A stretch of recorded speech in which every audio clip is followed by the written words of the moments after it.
became aware of some very powerful facts about wealth in the United States. And those facts still drive me today. So for instance, white families are 10 times wealthier than African American or Latino families. And that gap is widening. And for African Americans, their wealth is trending to zero, according to a recent article. And what we know is that according to now dated June 2018 article in Black Enterprise magazines, African Americans suffer four very significant, what they call disadvantages as it relates to ever increasing wealth gap. And after learning these facts, and I can talk about what those are, it became apparent to me that something needed to be done to address wealth in the United States. Something needed to be done to help people broadly understand the importance of building wealth, but certainly in diverse communities.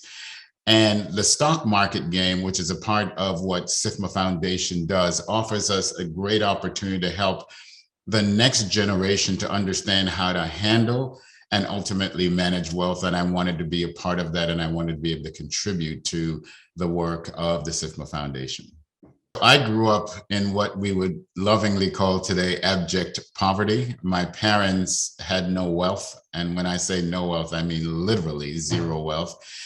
Wealth was never discussed in our home. Managing money, savings, none of that was ever discussed in our home, with the exception of maybe budgeting, because we had so little of it, we had to make it last a very long time.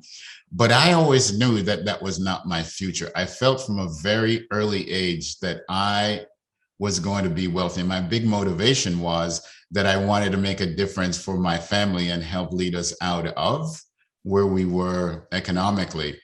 And so I decided that I would be wealthy and that if I ever became wealthy, that I would put myself in a position to understand how to be successful financially. But I will tell you, my parents gave me two options on what I could do as a career, and both of those were either to be a lawyer or a doctor. It wasn't financial literacy, but that was my pathway to financial success. Unfortunately for me, in my senior year of school, I learned about Wall Street, which was interesting for a kid growing up in New York to learn about Wall Street in your senior year in college. I had no idea that that existed, and have worked 43 years in the financial services industry and actually started on Wall Street. So what's interesting about our industry is that depending on who you ask, you know, women represent about 15% of the population, African Americans somewhere between 1% and 3%, Latinos between 1% and 2%, Asians about 1% of the advisor population in our industry. Conversely, in the United States, right, African Americans are almost 14%, Latinos are bumping into 17, 18%, and women are 51% of the population. Talk about underrepresentation. And according to our studies, by 2045, the United States will be majority minority. And so we're seeing demographic changes. And while there are demographic changes in terms of population growth, there are also demographic changes in terms of how wealth is changing in the United States.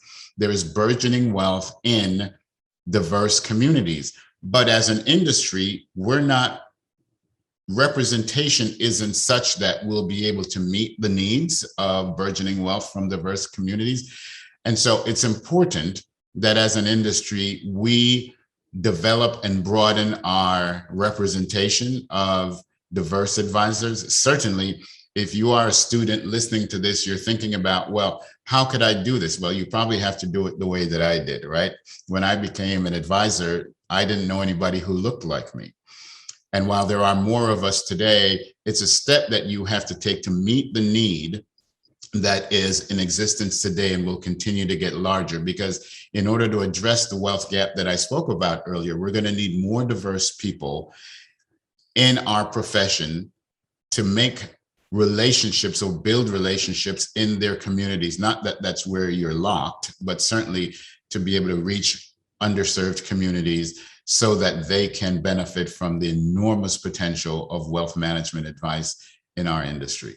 And I think that's one of the things that I love about SIFMA, that at a very early age, through the stock market game and the other programs, students have the opportunity to learn about the business, not just for themselves, but to be able to see themselves in professional roles in our industry.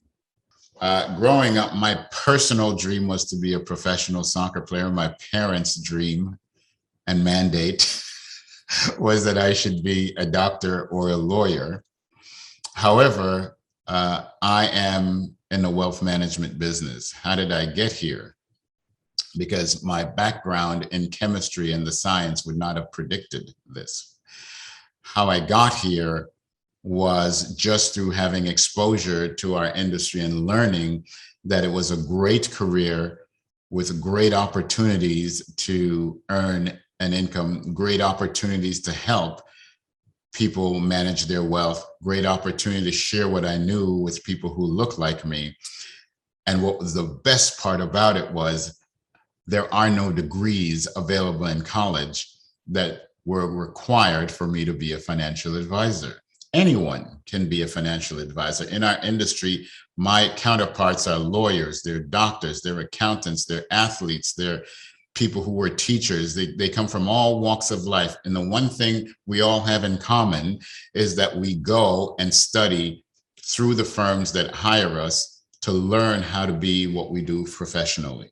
And most firms provide that training and education, and anybody can have access to it if they're willing to do what's necessary in order to succeed in our industry. So I would recommend to anybody, regardless of what your personal career ambitions are today or your education is today, that this is a great opportunity to do good and to do well all at the same time.